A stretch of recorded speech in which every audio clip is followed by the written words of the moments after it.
ओम कृष्णाय वासुदेवाय हरे परमात्मने प्रणतः क्लेशनाशाय गोविंदाय नमो नमः। कार्तिक महात्म्य 21वां अध्याय। भगवान विष्णु के गण बोले कि हे द्विज, इतिहास समेत हम प्राचीन बात करते हैं, उसे ध्यान से सुनो। कांचीपुरी में चोल नामक चक्रवर्ती राजा था। उसके ही नाम से चोल वंश प्रसिद्ध हुआ। उसके राज्य में कोई आदमी दुखी, पापी, गरीब और रोगी नहीं था। एक समय वो राजा अनंत शयन नामक स्थान को गया, जहाँ की योग माया में भगवान श्रीहरि शेषशय्या पर शयन करते हैं। वहां लक्ष्मी ने पति भगवान का मणियों और सुंदर सुवर्ण के फूलों से पूजन किया। पृथ्वी पर राजा प्रणाम करके वहीं बैठ गया। तब हाथ में तुलसी और जल लिए कांचीपुरी में रहने वाले श्री हरि सूक्त मंत्रों आदि से भगवान का स्नान कराया। तुलसी दल और मंजरी से पूजन किया। भगवान के ऊपर ब्राह्मण के तुलसी पत्र चढ़ाने से राजा की पूजा के रत्न ढक गए। ये देख राजा क्रोधित हो गया और बोला कि भगवान की माणिक और सुवर्ण से मेरी पूजा को विष्णुदास तुमने तुलसी के पत्तों से क्यों ढक दिया? तू श्री विष्णु पूजा नहीं जानता? यह मैं जानता हूं। तू ढोंगी है, अत्यंत सुंदर पूजा को ढक रहा है। तब वो ब्राह्मण राजा के गौरव को न मान कर बोला, हे राजन, तू पूजा करना नहीं जानता, तुझे लक्ष्मी का घमंड है। विष्णुदास की बात सुनकर राजा हंसकर गर्वयुक्त वचन कहने लगा, ब्राह्मण, यदि तू भक्ति कर गर्व करता है, बता तुझ दरिद्री की भक्ति कितनी है? श्री हरि को प्रसन्न करने वाले यज्ञ दानादि तूने किए नहीं। पहले तैने कोई मंदिर भी नहीं बनवाया है, तब भी तुझे भक्ति का घमंड है।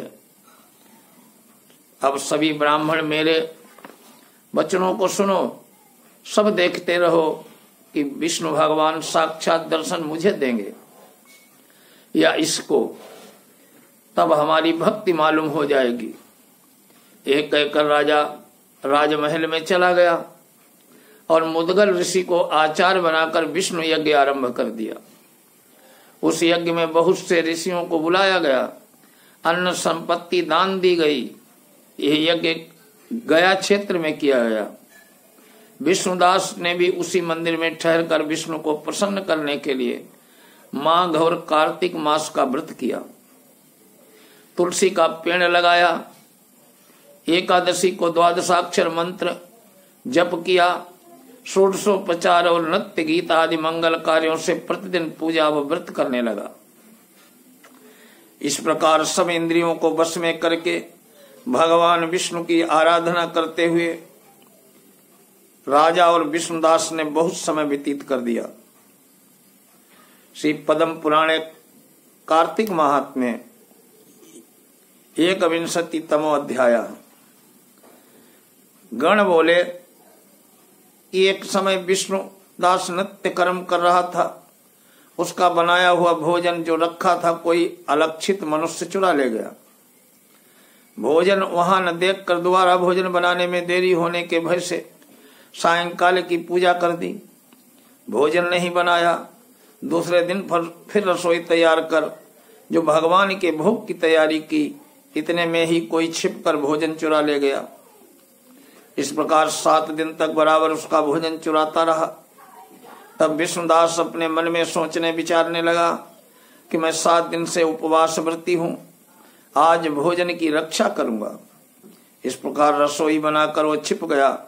इतने में उसने देखा कि भोजन चुराने एक चांडाल आया है, जो भूख से थका हुआ, शरीर पर हाड़ चर्म शेष है। उसको देखकर ब्राह्मण बहुत दुखी हुआ।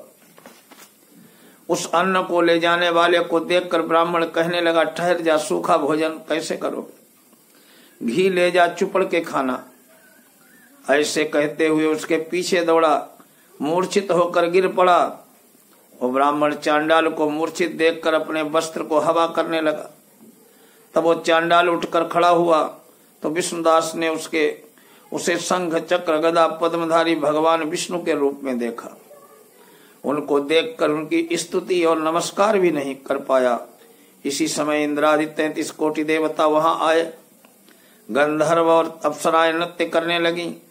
वो स्थान सैकड़ों विमानों से, देवता ऋषिगणों से भर गया। सब गाने और बजाने लगे। तब भगवान विष्णु सतोगुणी अपने भक्त को छाती से लगाकर अपनी समान रूपता देव से वैकुंठ को ले गए। सुंदर विमान में बैठे हुए विष्णु के समीप जाते हुए ब्राह्मण को दीक्षा युक्त चोल राजा ने देखा। वैकुंठ लोक को जाते हुए विष्णुदास को देखकर अपने गुरु मुदगल को बुलाकर चोल राजा बोला, जिससे चिढ़कर मैंने यज्ञ दान किया, वही विष्णु रूप धारण करके ब्राह्मण वैकुंठ को जा रहा है। दीक्षा लेकर जो मैंने इस वैष्णव क्षेत्र में यज्ञ किया, दान आदि से ब्राह्मणों की कामना पूरी की, परंतु आज तक भी विष्णु मुझे से प्रसन्न क्यों नहीं हुए। ब्राह्मण की भक्ति से ही प्रसन्न होकर भगवान ने उसको साक्षात दर्शन दे दिया। फिर चोल राजा यज्ञशाला में जाकर अग्नि के आगे खड़े होकर विष्णु से प्रार्थना करने लगा कि हे विष्णु, मुझे मन, वाणी और शरीर से स्थिर भक्ति करने का वर दो। एक कहकर सबके देखते देखते राजा अग्नि में कूद पड़ा। तब मुदगल ने क्रोध से अपनी चोटी उखाड़ ली। तभी से उसके गोत्र के मुदगल शिखाहीन होते हैं। तभी अग्नि से प्रकट हुए भक्तवत्सल भगवान राजा को आलिंगन करके सुंदर विमान में चढ़ा लिया। अपना स्वरूप देखकर उसको देवताओं सहित वैकुंठ को ले गए। उस समय का विष्णुदास अब पूर्णशील हो गया और जो चोल राजा है सो सुशील हो गया। ये समानता पाने वाले दोनों भगवान के द्वारपाल हो विष्णु लोक में वास करने लगे। बोलिए लक्ष्मी नारायण भगवान की जय।